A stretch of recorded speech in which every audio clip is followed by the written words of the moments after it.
ପିଲାମାନେ ସୁପ୍ରଭାତ। ସମସ୍ତେ କେମିତି ଅଛ? ଆଜି ଆମେ ସପ୍ତମ ଶ୍ରେଣୀ ଭୂଗୋଳ ବହିର ପ୍ରଥମ ଅଧ୍ୟାୟର ଦ୍ୱିତୀୟ ପାଠ ପୃଥିବୀର ଅଭ୍ୟନ୍ତର ବିଷୟରେ ପଢ଼ିବା, ଯାହାକି ଆମ ପାଇଁ ଅତି ଦରକାରୀ। ଆମର ଏହି ବାସସ୍ଥାନ ପୃଥିବୀ ଏକ ଚଳନଶୀଳ ଗ୍ରହ। ଏହାର ଉପର ଓ ଭିତର ଅଂଶରେ ସଦାସର୍ବଦା ପରିବର୍ତ୍ତନ ଲାଗି ରହିଛି। ପୃଥିବୀ ଭିତରେ କ'ଣ ଅଛି ଓ ଏହା କେଉଁଥିରେ ଗଢ଼ା? ତୁମ ମନକୁ ଏ ପ୍ରଶ୍ନ କେବେ ପଚାରିଛ କି? ଆସ ଆମେ ଏହି ବିଷୟରେ ଆଲୋଚନା କରିବା। ପିଲାମାନେ, ତମେମାନେ ସମସ୍ତେ ପିଆଜ ଦେଖିଥିବ, ନୁହେଁ?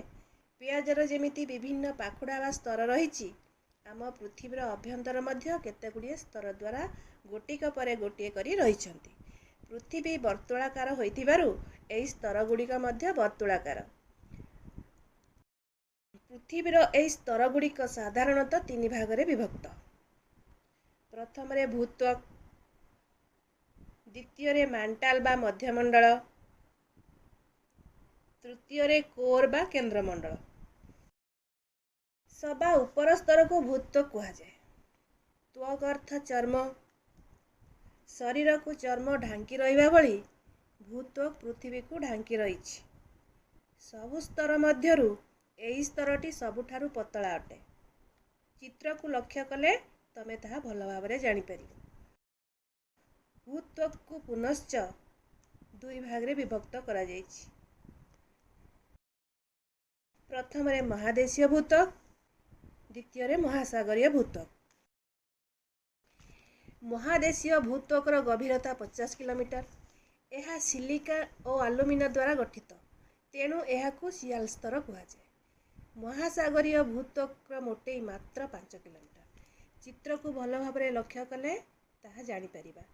ଏହା ସିଲିକା ଓ ମ୍ୟାଗ୍ନେସିୟମ୍ ଦ୍ୱାରା ଗଠିତ ହୋଇଥିବାରୁ ଏହାକୁ ସୀମାସ୍ତର ବୋଲି କୁହାଯାଏ। ତାପରେ ଭୂତ୍ୱକ ତଳକୁ ଥିବା ସ୍ତରକୁ ମାଣ୍ଟାଲ ବା ମଧ୍ୟମଣ୍ଡଳ କୁହାଯାଏ। ଏହା ପ୍ରାୟ 2900 କିଲୋମିଟର ଗଭୀରତା ପର୍ଯ୍ୟନ୍ତ ବିସ୍ତୃତ। ଏହି ସ୍ତର ସିଲିକା, ମ୍ୟାଗ୍ନେସିୟମ୍ ସହ ବିଭିନ୍ନ ଧାତବ ପଦାର୍ଥ ଦ୍ୱାରା ଗଠିତ। ସବୁଠାରୁ ଶେଷ ବା ନିମ୍ନ ସ୍ତରକୁ କୋର୍ ବା କେନ୍ଦ୍ରମଣ୍ଡଳ କୁହାଯାଏ। ଏହି ସ୍ତରର ବ୍ୟାସାର୍ଦ୍ଧ ପ୍ରାୟ 3500 କିଲୋମିଟର। ଏହା ଲୁହା ଓ ନିକେଲ୍ ଭଳି ଭାରୀ ଧାତୁରେ ଗଠିତ। ଲୁହାର ରାସାୟନିକ ନାମ ଫେରସ୍ ହୋଇଥିବାରୁ ଏହି ସ୍ତରକୁ ନିଫେସ୍ ସ୍ତର ବୋଲି ମଧ୍ୟ କୁହାଯାଏ। ଏହି ସ୍ତରରେ ଅତ୍ୟଧିକ ତାପମାତ୍ରା ଓ ଅତ୍ୟଧିକ ଚାପ ରହିଥିବାର ଜଣାଯାଏ। ତେଣୁ ଏହି ସ୍ତରରେ ସବୁ ପଦାର୍ଥ ତରଳ ବା ଅର୍ଦ୍ଧତରଳ ଅବସ୍ଥାରେ ରହିଛି।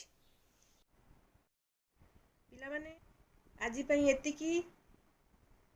ପରବର୍ତ୍ତୀ ଭିଡ଼ିଓରେ ଆମେ ପୃଥିବୀ ଅଭ୍ୟନ୍ତରରେ ଥିବା ଶିଳା ଓ ଖଣିଜ ପଦାର୍ଥ ବିଷୟରେ ଆଲୋଚନା କରିବା।